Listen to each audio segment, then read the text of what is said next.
वालेकुम। Hello guys, क्या हाल है? खैरियत है? ठीक हो? तो सारे तो सारा यूट्यूब चैनल सराइकी व्लॉग संगत क्या हाल है? खैरियत है? ठीक हो? तबीयत से ठीक है? अच्छा आ दो से आज पान ठाड़ के कितना महीना भी है। मैं महीना भी चौक मुंडा क्या करना महीना भी वो तो आपको वन के उठाई नहीं कैसा, ठीक है ना। तो संगत सारे नाल रसो ते हुण इस टाइम मोटरसाइकिल ते हमें और ये पिछू देखी नो सामने ते भी है काम है वो उठाई वन के तो आपको उठाई वन के दिखा सो ऐसा क्या चीज़ गिनना है या क्या करना है। तो जै सारे चैनल को सब्सक्राइब नहीं किया तो जल्दी जल्दी करके ना सब्सक्राइब अगला मांगे अगले वीडियो तो आपको पता लिखा ऐसा क्या कर। हाँ तो गाइस मैं पहुंच गया खोखे अड्डे ते तो जैन भाई ने मिलना आई वो हई कहना कॉल की मैं आना पिया वो देवनी है ये सप्लाई, ठीक है ना। ये सामने चेक करो तो भाई आ वह आपको सप्लाई देने सप्लाई दे के अल्लाह खैर करे दे अगला सफ़र बंद करेने और जॉब पे रहने माशाल्लाह के जरा काम है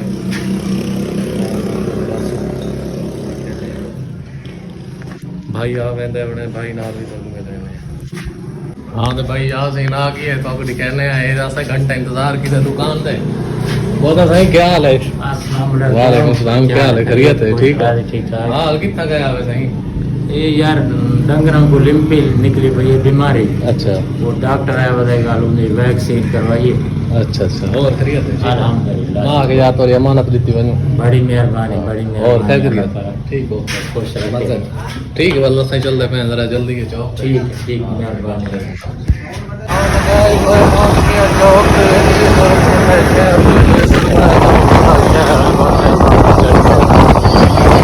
मैं और वहदा पिया केड़ी साइड ते ये सामने देखी ना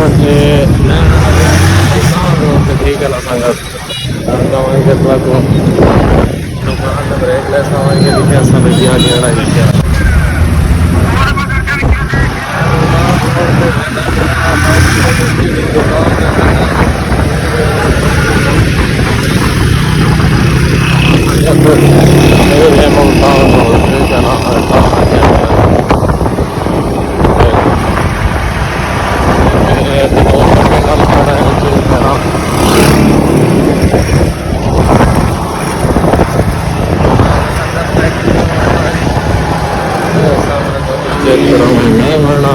सामने विराट सोलर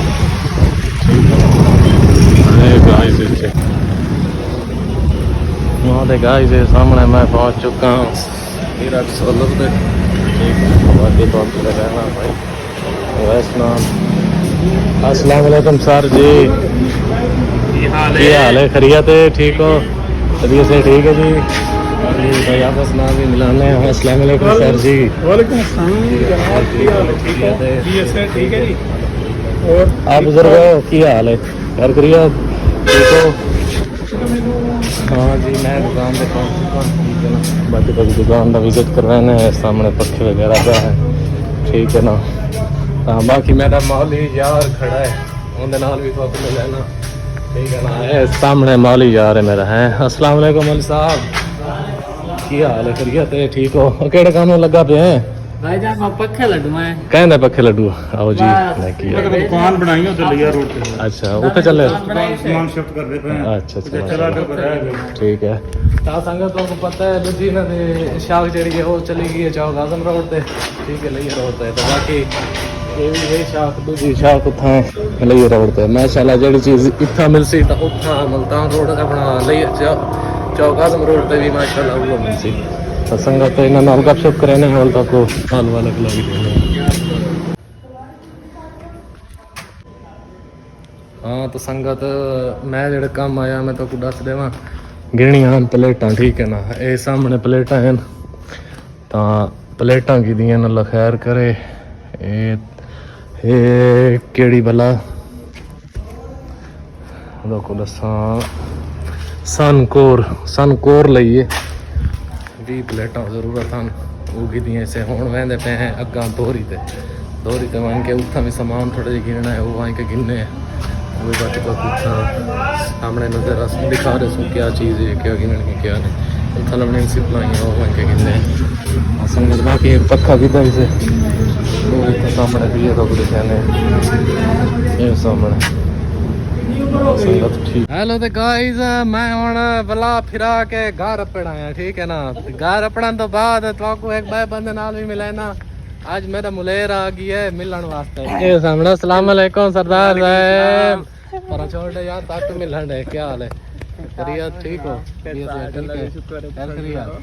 और आओ सही यार मैं सवेर दा तुहानू पता है यार छोड़ तो आपको पता है कि सवेर दा मैं निकला मैं चौक ते कि हम सामान गिना ही सारा को तो सीन दिखाया हमें उस तो बाद वा लड़ते फिरते डोरी ते की हम उतां सिपलाइयां चावणियां नो चाहतियां ता होण वाल अल्लाह खैर करे मैं वला फिरा ते होण अपना आया घर ला फिरा दे हां यहां ते खड़ना होंदा हां ते अगो वाला आया ते मुलेर आया खड़ा ही काली खान आया खड़ा ही को तुसा जानदे हो ते बाकी अल्लाह खैर करे हाँ तो गाइस जहाँ सारे चैनल को सब्सक्राइब नहीं किया था हुण कर जल्दी जल्दी सब्सक्राइब बकाया वीडियो आने तक इंतजार करे सो अगू जड़ी वीडियो आवनी है ना बहु ही अच्छी और वीआईपी वीडियो आवनी है और बहु मजे की वीडियो आवनी है